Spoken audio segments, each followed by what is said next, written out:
Africa Media Live TV. Kindly subscribe to our YouTube channel to get updated on the trending gist, latest news all over the world. Like our page, subscribe, and share with friends. Thank you.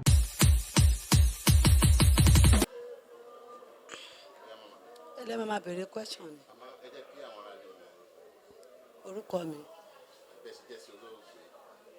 Èmi ni first wife ẹ̀.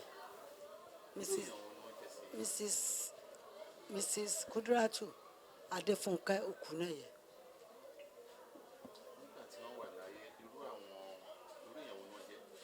Bàbá dáadáa ni o. Ó nífẹ̀ẹ́ mi o títí tó fi kú. Ó nífẹ̀ẹ́ mi. Mo dẹ̀ tọ́jú ẹ̀. Àìwálé last week Thursday. Ìyálé wa kú. Ó wá jẹ́ ìyàwó ẹ̀gbọ́n wọn. Ọmọ bàbá kan náà. Bàtúlẹ̀ Àlàkẹ́. Àìjọ wá ṣe pátì yẹn ní lọ́mọ ìlú. So mi ò dẹ̀ rí wípé ọlọ́jọ́ ti súnmọ́.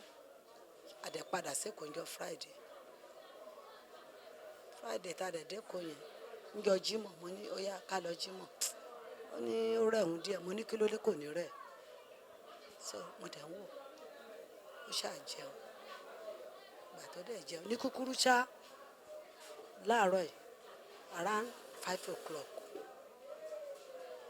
ló bá jí mi. Mo ní kí ló dé? Ó lọ́la ní birthday mi. Mo ní bẹ́ẹ̀ ni. Ó ṣàbẹ̀rẹ̀ sí ní ṣàdúrà. Kí ló dé? Torí ọmọ August 15 ni mí 1952. Àtọ́dẹ̀ bẹ̀rẹ̀ sí ní ṣàdúrà yẹn bára ṣe fún mi nìyẹn pé kí ló ṣẹlẹ̀. Ó dẹ̀ ń dárúkọ gbogbo àwọn àbúrò ẹ̀ lóríṣiríṣi.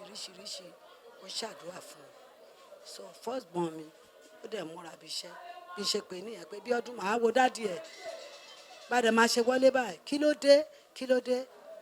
Kàn ṣe ẹ̀ ni bó ṣe gbẹ́mìí mi nìyẹn.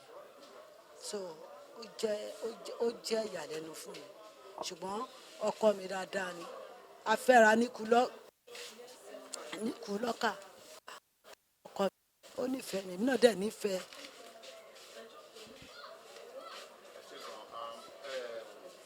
Nígbà tí ẹjọ́ wà ní ilé ayé fún àtúndédá olóògbé lọ àwọn nǹkan wọn lè rí kọ́ lára wọn tó jẹ́ pé fún àwọn ọmọ tó yẹ pé àwọn ọmọ náà wá ń jẹ́ wúlò fún ilé ni àwọn ẹ̀kọ́. Àwọn nǹkan tí mo rí kọ́ lára wọn ni pé wọ́n ní sùúrù gan-an. Èmi dẹ̀ máa ń bínú mi ìrínú gbọ́rọ̀ sí. Tí n bá dẹ̀ ti ń bínú bàbá sọ fún pé kí n ní sùúrù. Màá ní mo ti gbọ́. Á ní kí n fa ọmọ yẹn sílẹ̀. Kí n fi wọ́n sílẹ̀. Màá ní mo ti gbọ́. Màá dẹ̀ fi wọ́n sílẹ̀. Kí ni àdúrà yìí fún olóògbé àti fún ìmọ̀ràn yìí fún àwọn ọmọ? Ìmọ̀ràn mi fáwọn ọmọ ni pé gbogbo àwọn ọmọ ẹ̀ wọ́n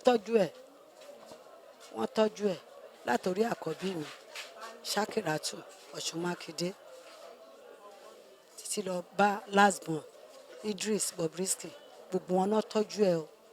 Wọ́n tọ́jú ẹ̀ láàárọ̀ lọ́sàn-án lálẹ́ wọn bá mi tọ́jú ẹ̀ o. Kí ni àdúrà yìí fún wọn? Àdúrà mi ni pé kọ́lọ́run kó bá mi tẹ̀ sínú afẹ́fẹ́ rere. Kọ́lọ́run kó bá mi kẹ́ kó bá mi gẹ̀. Kọ́lọ́run má fi ìyanu sàárè jẹ. Ẹ ṣé bàbá mi.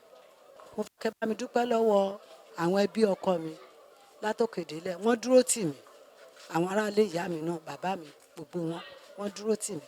Kẹ́ bá mi dúpẹ́ lọ́wọ́ gbogbo àwọn àdúgbò wa léjìgbò gbogbo wọn pátá látòkèdélẹ̀ wọ́n dúró tì mí. Bá mi dúpẹ́ lọ́wọ́ wọn o.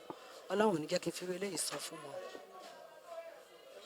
Africa Media Live TV. Kindly subscribe to our YouTube channel to get updated on the trending gist, latest news all over the world.